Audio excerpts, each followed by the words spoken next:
Hi friends, எல்லாருக்கும் வணக்கம். எல்லோரும் எப்படி இருக்கீங்க? இன்றைக்கி வந்து பார்த்திங்கன்னா சூப்பரான ஒரு சிக்கன் 65 தான் பார்க்க போகிறோம். எவ்வளோ சிம்பிளாக செய்யலான்றதை பார்க்கலாம்.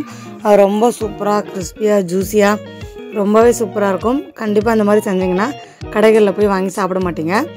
எப்படி செய்யலான்றதை பார்க்கலாம். அதுக்கு முன்னாடி நம்ம சேனலை நீங்கள் ஃபஸ்ட் டைம் பார்க்குறவங்களா இருந்தீங்கன்னா மறக்காமல் நம்ம சேனல் சப்ஸ்கிரைப் பண்ணிக்கோங்க. லைக் பண்ணுங்கள், ஷேர் பண்ணுங்கள், கமெண்ட் பண்ணுங்கள். எப்படி செய்யலான்றதை பார்க்கலாம் வாங்க. அதுக்கு வந்து பார்த்திங்கன்னா ஸ்கின் அவுட் சிக்கன் வாங்கி வச்சுருக்கேன் நான். இதுக்கு வந்து நான் இன்றைக்கி ஃபிஷ் கபாப் மசாலா தான் போட போகிறேன். எல்லாருமே வந்து நம்ம சிக்கன் கபாப் மசாலா போட்டுக்குவோம். இதையுமே வந்து நம்ம கொஞ்சமாக சேர்த்துக்கலான்றதுனால ட்ரை பண்ணி பார்க்கலான்ட்டு நான் சேர்த்துருக்கேன். ரொம்பவே சூப்பராக வந்துச்சு.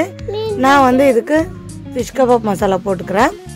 அதுக்கப்புறம் வந்து பார்த்திங்கன்னா காரத்துக்காக சில்லி பவுடர் சேர்த்துக்கலாம். நான் வந்து சக்தி இது எடுத்திருக்கேன். இஞ்சி பூண்டு பேஸ்ட் வந்து கொஞ்சமாக எடுத்துக்கோங்க. நான் வந்து ஒரு 1/2 டேபிள் ஸ்பூன் அளவுக்கு எடுத்துருக்கேன். சிக்கனுக்கு ஏற்ற மாதிரி நீங்கள் எடுத்துக்கோங்க.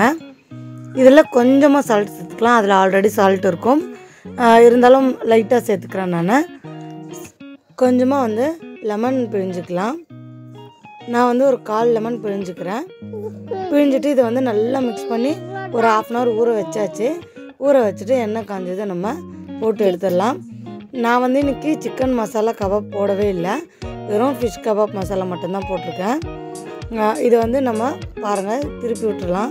போட்ட உடனே திருப்பக்கூடாது, மசாலா பிரிஞ்சிரும். ஒரு 2 நிமிஷம் விட்டு நம்ம திருப்பி விட்டுக்கலாம். திருப்பினதுக்கப்புறம் பார்த்திங்கன்னா தெரியும் உங்களுக்கு மசாலா வந்து பிரியவே இல்லை. என் கூட சேர்ந்து குட்டியும் வாய்ஸ் கொடுக்குறாராமா.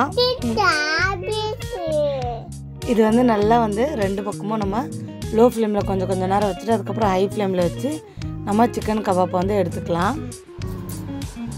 இது எடுத்துகிட்டு இது கூடவே வந்து நம்ம சீரகத்தூள் இல்லைனா சாட் மசாலா தூவிக்கலாம்.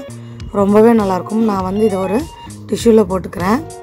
அப்புறம் மிச்சம் இருக்கிற கபாப்பையும் இந்த மாதிரி நம்ம போட்டு எடுத்துக்கலாம். பார்த்திங்கன்னா தெரியும், கொஞ்சமாக போட்டு எடுத்துக்கலாம்.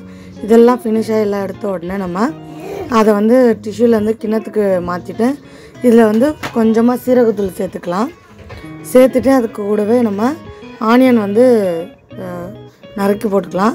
அவ்வளோதான், சூப்பரான சிக்கன் ரெடி ஆயிடுச்சு. Bye friends.